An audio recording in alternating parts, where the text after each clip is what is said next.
Assalamualaikum warahmatullahi wabarakatuh. Sahabat Kelas Doa, berjumpa kembali bersama kami di channel Kelas Doa. Bagaimana kabar kalian hari ini? Kami doakan semoga kalian semua selalu berada dalam lindungan Allah Subhanahu wa taala, senantiasa diberikan kesehatan dan juga rezeki yang melimpah ruah. Amin amin amin ya Allah ya rabbal alamin. Pada video kali ini kita semua akan bersama-sama belajar memahami seputar Al-Quran, juga meliputi tentang bacaan Al-Quran 30 juz bahasa Indonesia dan terjemahannya. Akan tetapi sebelumnya perlu kami ingatkan juga, silakan cek kembali pembahasan yang lain pada channel Kelas Doa ini, yang tentu sangat berkaitan dengan pembahasan Al-Quran, yaitu tentang doa akhir dan awal tahun dan ayat kursi. Baiklah sahabat Kelas Doa, langsung saja kita bersama-sama pada pembahasan pokok, yaitu bacaan Al-Quran 30 juz bahasa Indonesia dan terjemahannya. Sahabat Kelas Doa, Al-Quran merupakan kitab suci sekaligus sumber semua hukum bagi umat Islam. Untuk itu, memelihara dan menjaganya dengan sering kita baca, mengartikan apalagi mengamalkannya, itu sudah menjadi sebuah keharusan bagi setiap individu umat Islam. Bahkan mendengarkan lantunan ayat suci Al-Quran itu sudah bernilai ibadah, apalagi sampai istiqomah dalam membacanya dengan kadar ilmu Al-Quran itu sendiri.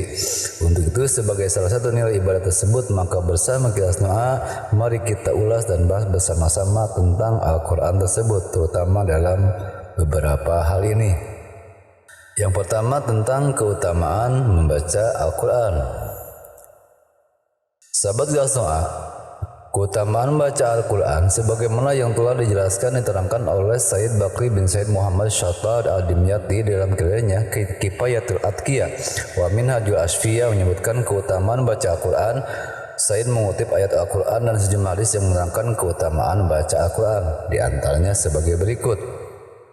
Yang pertama, pada surat Fatir ayat ke-29 sampai 30, yang artinya sungguh orang-orang yang selalu membaca kitab Allah, mendirikan sholat dan menafkahkan sebagian dari rezeki yang kami anugerahkan kepada mereka dengan tersembunyi dan terang benderang, mereka itu mengharapkan perniagaan yang tidak akan merugi, agar Allah menyempurnakan untuk mereka pahala mereka dan menambah mereka dengan sebagian karunia-Nya. Sungguh Allah Maha Pengampun lagi Maha Penerima Syukur. Surat Al-Fatir ayat 29-30. Keutamaan yang kedua, sebagaimana yang ada dalam hadis yang artinya Rasulullah SAW bersabda, ibadah paling utama di umatku adalah pembacaan Al-Quran. Keutamaan yang ketiga ada dalam sebuah hadis yang artinya Rasulullah SAW bersabda, Allah berfirman, siapa yang cukup sibuk membaca Al-Quran dan berzikir, niscaya kuberikan kepadanya anugerah paling utama yang pernah kuberikan kepada mereka yang berdoa. Perumpamaan keutamaan kalam ilahi dibanding ucapan yang lain seperti keutamaan Allah terhadap makhluknya. Keutamaan baca Al-Quran yang keempat ada dalam sebuah hadis yang diriwayatkan dari Abu Umamah, yang artinya dari Abu Umamah ia berkata, aku mendengar Rasulullah SAW bersabda, hendaklah kalian membaca Al-Quran karena ia nanti akan datang sebagai pemberi syafaat bagi pembacanya pada hari kiamat. Yang kelima, itu ada dalam sebuah hadis yang diriwayatkan Imam At-Tabrani, yang artinya siapa yang membaca Al-Quran kemudian melihat orang diberikan anugerah lebih baik daripada anugerah yang diberikan kepadanya, sungguh ia telah meremehkan sebagian dari kebesaran Allah. Yang keenam, ada dalam sebuah hadis yang artinya Rasulullah SAW bersabda, tiada pemberi syafaat yang kedudukannya lebih utama di sisi Allah selain Al-Quran itu sendiri. Keutamaan yang ketujuh ada dalam sebuah hadis yang artinya Rasulullah SAW bersabda, sungguh hati itu berkarat sebagaimana besi dimakan karat. Wahai Rasulullah, lalu apa yang dapat membersihkannya? Tanya sebagian sahabat. Membaca Al-Quran dan mengingat kematian, jawab Rasulullah SAW. Hadis riwayat Al-Baihaqi. Sahabat Kelas Doa, pembahasan selanjutnya adalah adab membaca Al-Quran. Dan jika berbicara mengenai Al-Quran itu memang sangat banyak sekali pembahasannya, mulai asbabun nuzulnya, sebayatul anma, sampai arti dan maksud ayat tersebut. Dalam hal ini para ulama tafsir menjelaskannya sesuai dengan makna dan kaidah yang dimaksud dalam setiap ayat Al-Quran tersebut. Tujuannya agar mudah dipahami dan dimengerti oleh orang awam serta tidak salah kaprah dalam menjelaskan dan menerangkan isi Al-Quran tersebut. Untuk itu ketika kita akan membaca Al-Quran, sebaiknya perhatikan adab dan tata keramanya. Dan berikut adab atau tata krama membaca Al-Quran. Bersumber dari kitab Nawadirul Usul karangan Imam Tirmidzi Al-Hakim, ada beberapa adab dan tata krama dalam membaca Al-Quran.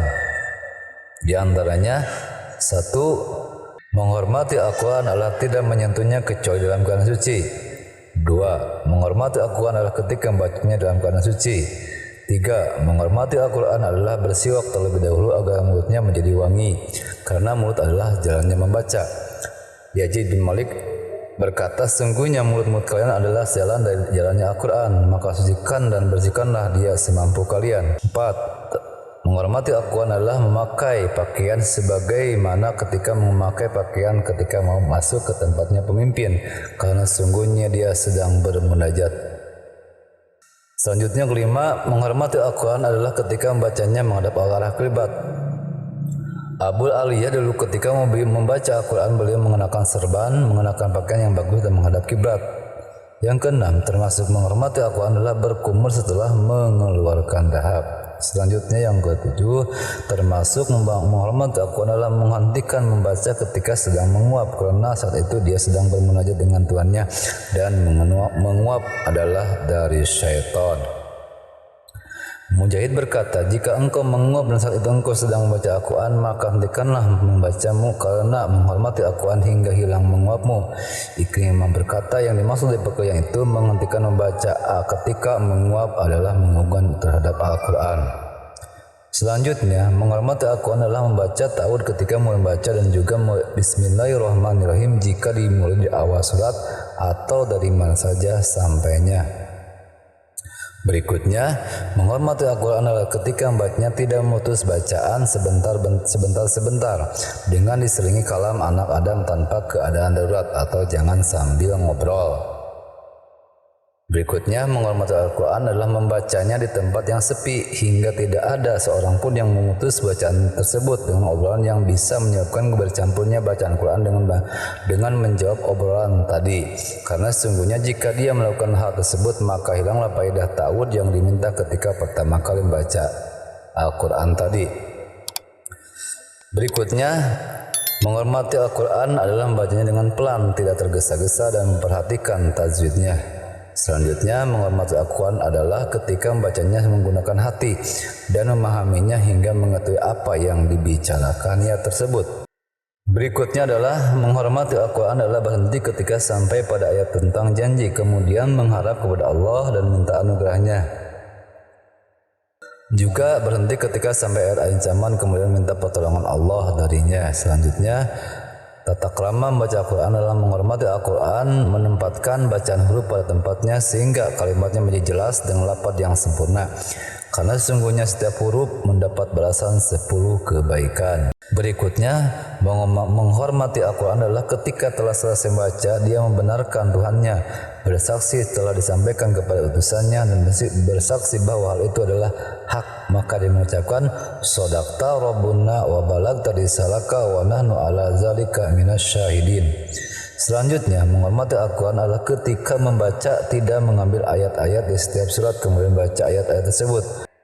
Berikutnya, menghormati Al-Quran adalah ketika meletakkan masyhad tidak ditinggalkan dalam keadaan tersebar atau terbuka dan tidak meletakkan sesuatu di atasnya, misalnya kitab-kitab yang lain. Berikutnya, menghormati Al-Quran adalah meletakkan di pangkuannya ketika membaca atau di atas sesuatu di hadapannya dan jangan meletakkannya di bawah.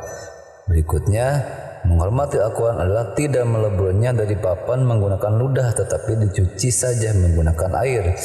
Selanjutnya, menghormati Al-Quran adalah jangan sampai dalam sehari dari hari-harinya itu tidak melihat masyhad walaupun cuma sekali.